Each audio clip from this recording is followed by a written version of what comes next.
ત્યારે હાલમાં આવી બહુ મોટી દુઃખદ ખબર, જામનગરમાં ફરી કોંગા રોગનો વાયરસ દેખાતા ફફડાટ વ્યાપી ગઈ છે।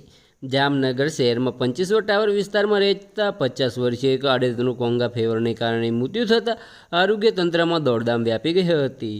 આરોગ્ય વિભાગના સૂત્રોમાંથી જાણવા મળતી વિગતો મુજબ 25 ટાવરના ભરવાડ પાડામાં રહેતા મોહનભાઈ મેરુભાઈ કટોરિયા નામના 50 વર્ષીય આડેધડનું તાવ આવતા તેમજ જામનગરની ગુરુ ગોવિંદો સિંધુ હોસ્પિટલમાં ખસેડવામાં આવ્યા હતા અને તેમનું સોમવારે સારવાર દરમિયાન મૃત્યુ નીપજ્યું હતું।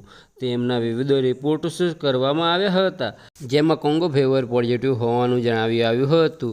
જે કોંગો ફીવર રિપોર્ટ્સ બાદ જામનગર મહાનગરપાલિકાનું આરોગ્ય તંત્ર પણ આજે હરકંપમાં આવ્યું હતું અને તે સંક્રમિત દર્દીના રહેણાંક વિસ્તારમાં દવાના છંટકાવ તેમજ સર્વ સહિતની કામગીરી હાથ ધરી હતી।